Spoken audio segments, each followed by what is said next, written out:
Thank you all for being here today. And thank you to our HUD Secretary, Scott Turner, for your partnership in restoring American communities. Our goal is not only to make Memphis safe, but make Memphis beautiful again. And we're grateful, Secretary, for your partnership. I also want to thank Governor Bill Lee, Senators Marsha Blackburn and Bill Hagerty for their unwavering support to make Memphis safe again. We want to thank Congressman David Kustoff, who's here in the audience, Speaker of the House, Cameron Sexton, and our U.S. Attorney, Michael Dunava. There's Michael. Thank you so much. All of our other public officials who are here, thank you. And our U.S. Marshal for Tennessee, Tyrese Miller, you have been working tirelessly. Thank you. I also want to thank U.S. Marshal Director Gadi Serralta, the FBI, DEA, ATF, Treasury Department, DHS, and the National Guard, I see our guard back there, thank you, along with all the members of our state and local law enforcement, our sheriffs, our police. Thank you for everything you're doing to make Memphis safe. That's our objective. The people of Memphis deserve to be safe. Every American deserves to be safe, to go to the grocery store, to take their kids to school, to be able to go to church on a Sunday without fear. In 2024, Memphis had the highest violent crime rate, the highest in the entire country. Memphis's total crime rate was 344% higher than the national average. No longer. Thanks to the leadership of President Trump and our dedicated men and women in law enforcement, this surge in Memphis has dramatically dropped crime. The numbers tell the story themselves. They are undeniable. The last 56 days that we have had this surge, compared to the same 56-day time period a year ago, shows murder is down 48% in just 56 days, sexual assault down 49%, robbery down 61%, overall serious crime down 45% here in Memphis. We are reversing the trend. Since President Trump ordered federal law enforcement officers to search Memphis, 121 children have been located and returned to safety. Those are 121 children who were reported missing and endangered. They have been recovered. More than 3,100 arrests have been made, including 327 known gang members, 501 firearms seized off the streets of Memphis. We have filed federal charges against approximately 150 people. Michael, is that right? 157. As of today, 157 federal charges have been filed. Tolerating crime is a choice. This administration chooses law and order and making America safe again. President Trump chooses to protect the good people of Memphis, every neighborhood, and every family. Unfortunately, the safety of our community has been compromised by some judges who continue to obstruct our efforts. I wish they are all watching this, and I hope they're seeing what we're doing here in Memphis. We will not coddle violent criminals at the expense of law-abiding citizens. We will use every legal means in our disposal to make America safe again and to keep Americans safe. In Memphis and in Washington, D.C., and every city across this country, our message is clear. If you're committing violent crimes, if you're committing any crime, we will find you, we will bring you to justice, and we will protect the law-abiding citizens in this country. I want to thank all of our agents again. We're here today because it's Thanksgiving week, and we know all of you are out there protecting all of us. You're not with your families. Many of you are not going to be with your families on Thanksgiving, and we are so grateful for your service and your sacrifice. We know there is no such thing as a normal day in the life of a law enforcement officer. When you go to serve a warrant, you don't know what's behind that door. When you stop a vehicle, pull a vehicle over, you don't know what's behind that window. And we are so proud that we have a president who has taken the handcuffs off of our law enforcement officers so they can do their jobs, and we are putting them on the hands of the violent criminals. The results that you see in this city are a result of that leadership and all of us working as a team. I cannot thank everyone in this room enough for what you're doing. And now it is my honor to introduce not only my fellow cabinet member, but my dear friend, the Secretary of HUD, Scott Turner. Well, good afternoon to everyone. It is indeed a great joy to be here with you, and I want to thank my dear friend and colleague and cabinet partner, Attorney General Pam Bondi, for her leadership. Pam, thank you so much for how much you care about the people of America and this great country, in particular here in Memphis. And thank you for your vigilance in upholding our nation's laws, and specifically the reason why we are all here today. That's for making our streets and our neighborhoods and our communities safe. I also want to thank Governor Lee and Senators Blackburn and Haggerty for your commitment to improving the lives of people in Memphis and in all of Tennessee.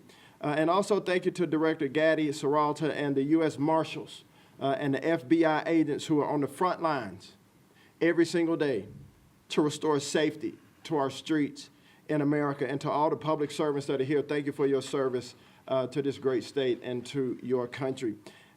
At HUD, we do believe that public housing should be safe.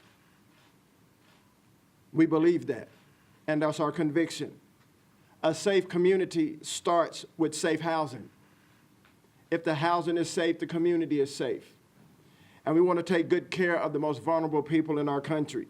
And that means making sure that residents in HUD-funded housing can live their lives in peace and security, free from the horrors of violent crime.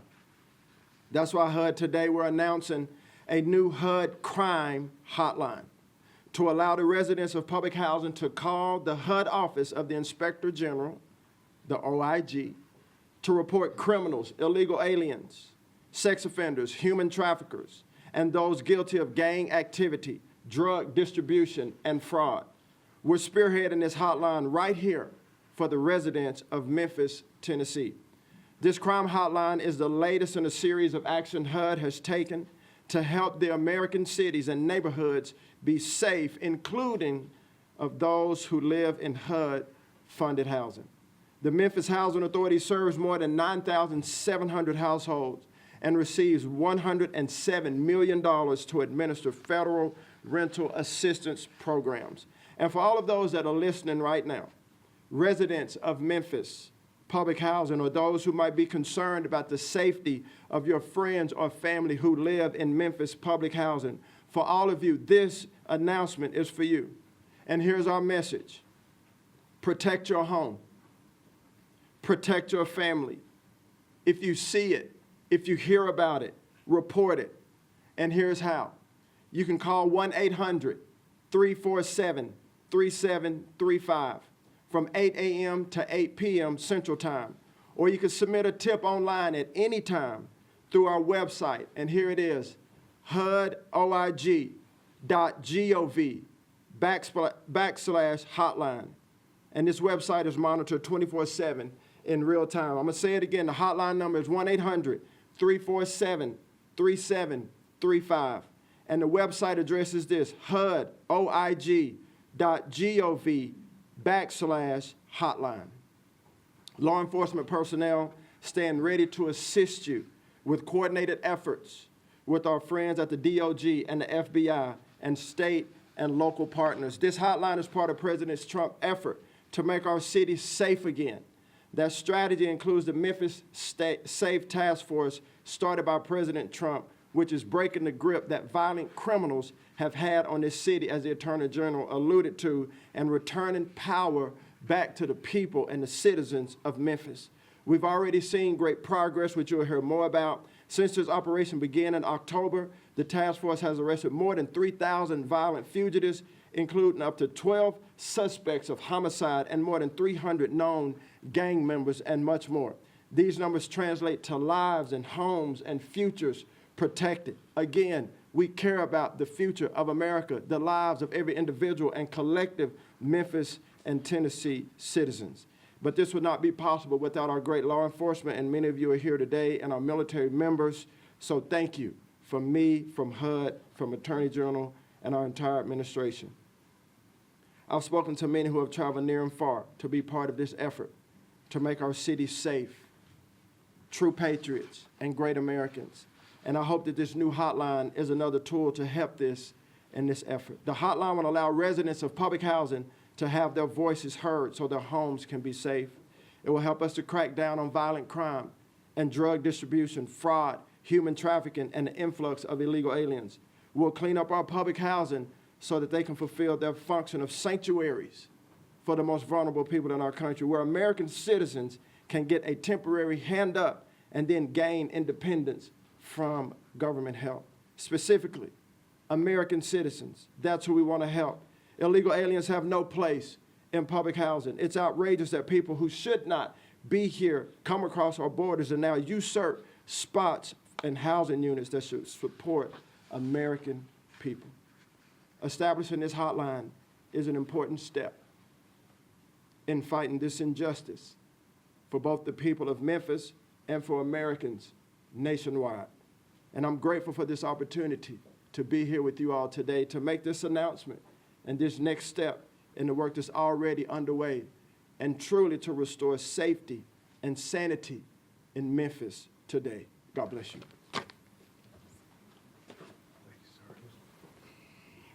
And next, I would like to introduce Senator Marsha Blackburn, who, before I even took office as Attorney General, was calling me constantly about making Memphis safe. So was Senator Bill Hagerty. And thanks to that, our director, our FBI director, Kash Patel, came in and did basically a mini surge, working with our chief, our great chief, and our great sheriff here to get the numbers down before the official Memphis surge took place. So, Senator Blackburn, thank you for your tireless partnership and in fighting to keep Memphis safe. Thank you, General Bondi. And indeed, Senator Hagerty and I were on this before they were sworn in, A.G. Bondi and Kash Patel. Here is the important part of this. Assembled before us today, we have a great team. And there are over 30 agencies, local, state, and federal, that are working together. The goal is to make Memphis the safest city in the United States. That is the goal, and we know that is attainable. When you look at these results that have been achieved in 56 days, yes, indeed, we want Memphis to be the safest city in the country. We know this is going to be a long-term effort.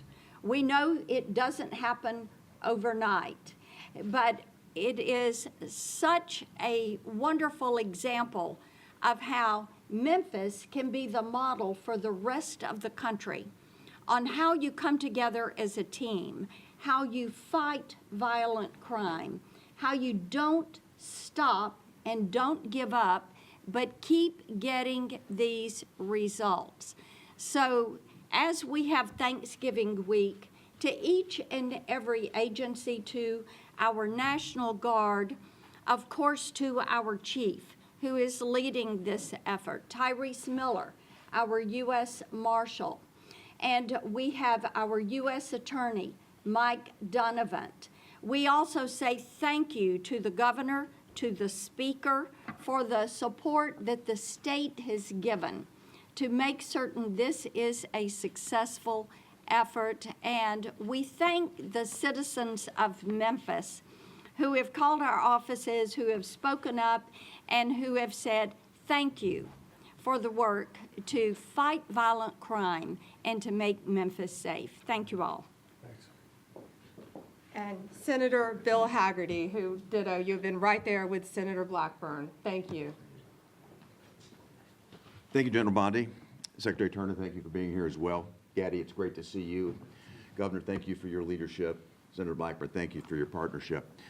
And Congressman Kustoff, thank you for all the great work you do with us in Washington. We have a very unique opportunity here in Memphis today, a unique opportunity in Tennessee. It's an opportunity to work as a team to restore safety and justice in one of the most amazing cities in America. We've had a problem with crime in Memphis since I was a kid. I grew up in Tennessee. A lot of us were worried about traveling in Memphis when I was a boy because of the concerns about crime.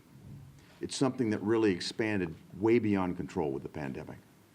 And now it's an opportunity for us to get our arms around this. It's required cooperation beyond anything I think we could even articulate today. Senator Blackburn said over 30 agencies are involved in cooperating. But I think most important, I want to thank our local leadership here in Memphis for working arm in arm with us. Our mayor's office, our police chief, our sheriff have all been the best partners they could possibly be in helping us bring a crime situation that was leaving Memphis at the top of the league tables back in 2023, the #1 city for major crimes, homicide in America on a per capita basis. We are changing that, and we're changing the stars of the people in this city.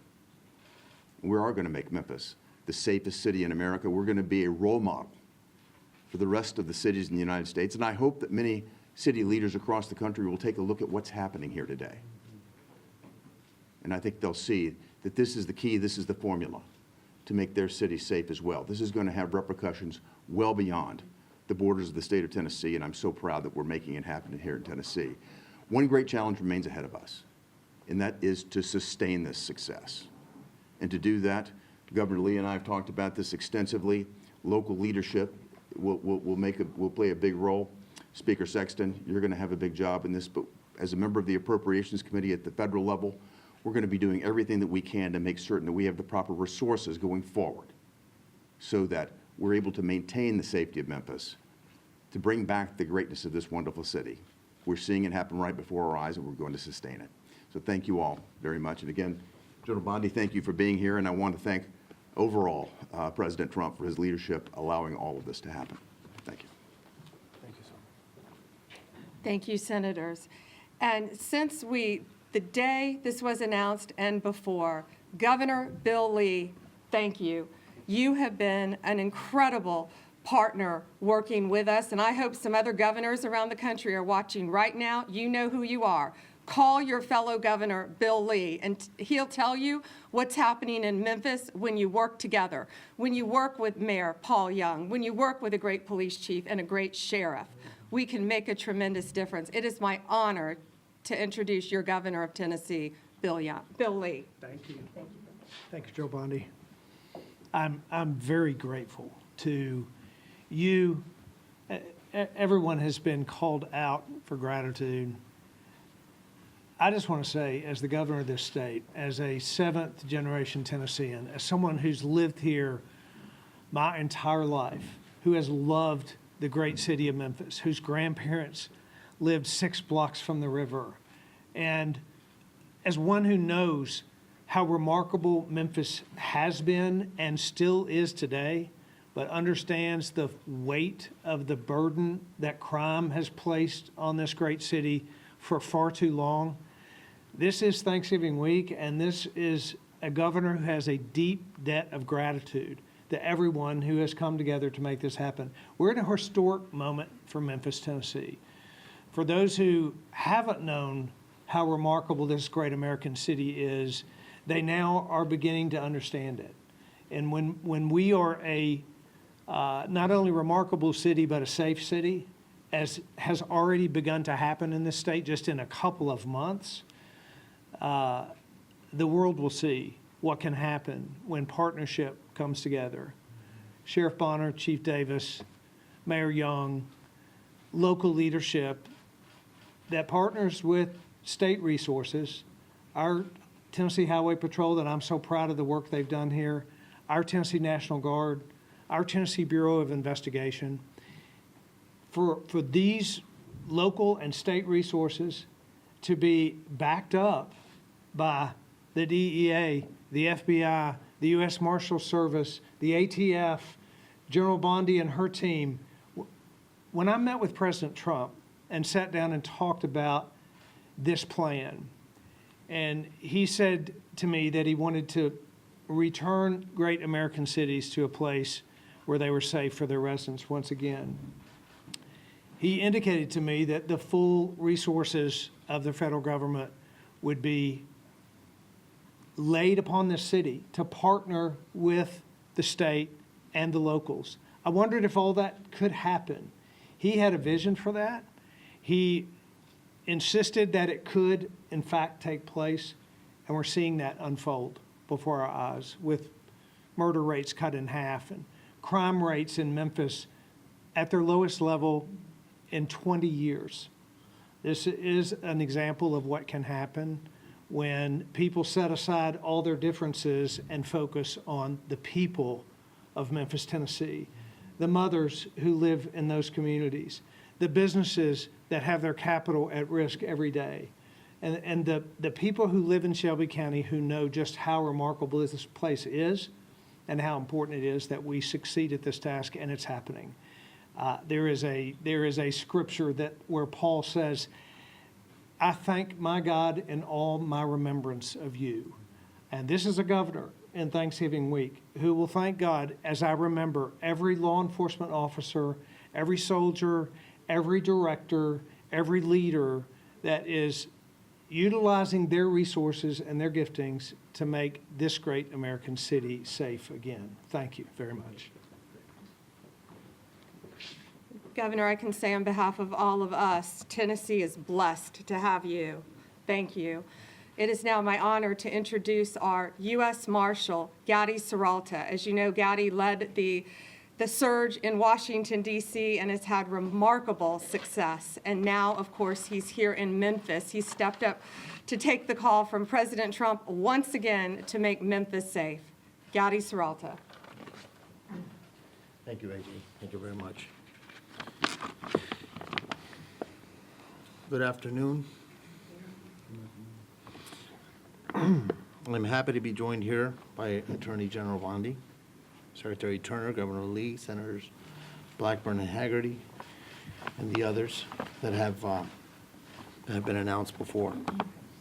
I want to thank you all for your leadership and your support for the Memphis Safe operation. I want to thank the Memphians for being so supportive of the task force. I have heard so many stories of Memphians telling our deputies about how happy they are that we are here and they truly feel that the city is safer. The appreciation does not go unnoticed, and I am thankful we are working in a city who appreciates the work that we are all doing. The kindness and thanks from Memphians makes it a little easier for each person working in this operation who is spending time away from their own families. It is an honor to stand before you today as the Director of the United States Marshal Service and the Chairman of the Memphis Safe Task Force. I am very proud of everything the Memphis Safe Task Force has been able to accomplish so far. Over 3,000 arrests as of today. We have arrested some of the worst criminals wanted for murder, drug trafficking, sexual predators. We have been able to locate 121 missing children, as you heard. How remarkable is that, huh? 121 children and teens back home with their parents and guardians. No longer on the streets or in danger. We work beyond borders to recover missing children. The task force has been able to make Memphis a safer place to live, work, and visit. We have seized over 500 firearms. 500 firearms out of the hands of criminals who shouldn't be in possession of those firearms. I'm incredibly proud of the work that the United States Marshal Service and our federal, state, and local partners have done here. We have come together with 31 different agencies and departments to create what is known as the Memphis Safe Task Force. We will continue to work together for the good of Memphians and for the good of the country, wherever that may be. We will keep moving forward to restore safety and bring justice to those who have fled the law for far too long. Law and order is being restored in Memphis. Thank you again for your support and for being here. So we have horrible weather, as you've all seen, horrible weather. Everyone behind me has to catch a flight. We are also here to go out and help serve dinner to all of our law enforcement before they go out tonight. But we will take a couple quick questions if you have them, but please be respectful of the fact that we have to get out there, and lots of flights will be canceled if we don't get out before this big storm hits. Gates, do you want to? David, Fox News. Okay, so question about Memphis first, and then Sure. a couple off topics. On Memphis, Washington DC, check. Memphis, check. What's next? It's a good question. Where is that? Well, we hope a governor reaches out like Governor Lee reached out to President Trump. Let's see, if you want to make your city safe, call President Trump.